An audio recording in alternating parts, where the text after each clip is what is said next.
Bienvenido al país el señor Tito Bachmann. ¿Cómo le va? ¿Qué tal? ¿Cómo estás? ¿Cómo andás? El cuervito. Qué relajado estás. Estás muy relajado. Está tirado para atrás. No, es que tengo una silla que Te no. veo, Está bien cómodo, te veo está como bien si cómodo. estuvieras en Mar del Plata. Sí. Te voy comunicando que si querés alquilar carpa en Mar del Plata vas a tener No que vas a buscar poder. Y no sé, no, Me parece que como me un llevo, palo, vale. no, dos palos, me llevo qué la sé yo. lona vieja y la cuelgo con Claro, 4 tal cual. palos. La verdad que sí, ya ¿Te Ah, conviene bueno. comprarte una carpa y ponerla? Me compro una ahí? carpa en Somos el ICI a 12 Claro. cuotas sin interés. Este país Archivo que no la den gratis. no te permite no ser creativo, este país. No. Definitivamente. No El pasa ar- de todo. Definitivamente. ¿Sabes qué? Parece un chiste, pero el argentino se la vive rebuscando y en líneas generales como que intentamos zafar, pero cada vez te la complican más. Y ahora tenemos un barman que es el campeón del mundo de todos los barman y cosas. Y dije, ¿cómo no vas a ser campeón del mundo? Si acá te das malabares hace todo el tiempo. Somos los campeones Recién me mundiales de dice, malabar. estamos ajustaditos acá. Le digo, sí, como el bolsillo de los argentinos, Así ajustadito, es. ajustadito. Nos estamos riendo para no llorar. No, Real, bueno, siendo- hablando en sien- serio, siendo estamos realista. viviendo, es una situación muy compleja, muy difícil además de vivir en democracia. Es decir, en general hay muy pocos recuerdos en la historia reciente estoy hablando, de situaciones de esta naturaleza que ocurrieron en democracia, en los 60, Alzogaray, con Hay que pasar el invierno, que terminó con un gobierno democrático, el gobierno de Arturo Frondizi, sacando los tanques a la calle, sacando a los militares a la calle en el llamado Plan Conintes, que era un plan de seguridad. Nada que ver con lo que está pasando ahora, algo similar. Y luego el Rodrigazo. La diferencia con el Rodrigazo, y esto no sé qué puede pasar acá para evitarlo, es que el Rodrigazo era un gobierno peronista. Es cierto que había muerto Perón, es cierto que había un déficit fiscal importante, se hace un ajuste fiscal y ahí comienza la presión de los sindicatos que logran aumentos y entonces empieza una espiral ascendente. Y esto, bueno, terminó muy mal también. Yo tengo una pregunta para hacerte, digamos. ¿La gente votó esto? No. Te lo voy a preguntar otra vez.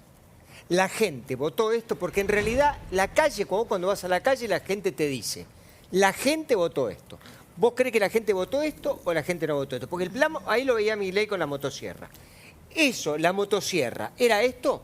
La gente creyó que era otra cosa. A ver, esto hay que entenderlo muy bien, estamos trabajando profundamente en esto, hay que segmentar muy bien, porque el público, el segmento que votó a Milei es absoluta y totalmente heterogéneo. Y tiene dos etapas diferentes de distintos públicos que se fueron agregando a su volumen de votantes. En primer lugar, vos tenés ese núcleo duro que fue el 30%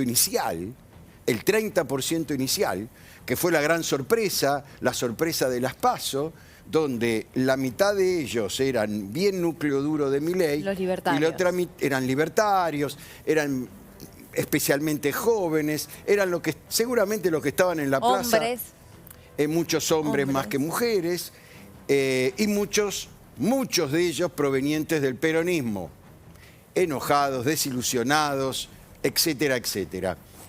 En la otra mitad eran propios de Milei y muchos enojados ya abiertamente con Juntos por el Cambio, totalmente ya no controlados por la estructura de Juntos por el Cambio.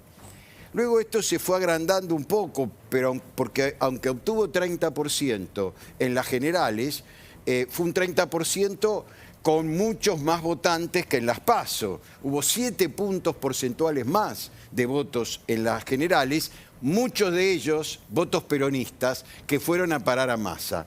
Entonces vuelve a obtener el 30% y esta ecuación no cambia mucho. Y acá empieza la segunda parte de esta historia, la que lleva a cambiar notablemente las promesas iniciales de campaña. Se mete Macri.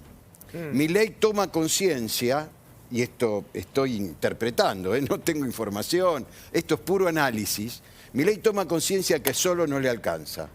Las encuestas, hasta ese momento, cuando preguntaban posibles balotajes, antes de las generales, entre Massa y Milei, y Massa y Bullrich, decían, Massa y Milei, Massa es competitivo, Massa versus Milei, Massa es competitivo y hasta le puede ganar. Massa Bullrich es muy difícil. ¿Por qué?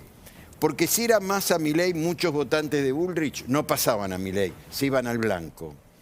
Y si era Massa versus Bullrich, la mayor parte de los votantes de Milei iban a votar Bullrich contra Massa. Milei acuerda con Macri y acá cambia totalmente la estructura electoral. Totalmente.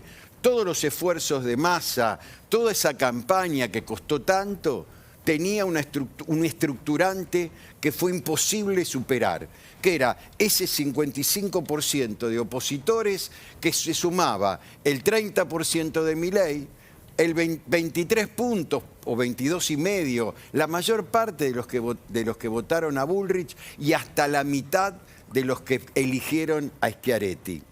Y ese votante opositor definió la elección. Ahora, ¿era esto lo que ese votante opositor tenía en la cabeza cuando decidió votar? Y habrá que ver. Algunos tenían otra cosa. Él prometió que el ajuste lo iba a hacer la casta. No vemos ningún ajuste de la casta. Él prometió un modelo anarcocapitalista, un Estado sacado, sin banco central. Dicen que todavía no se resignó a eso.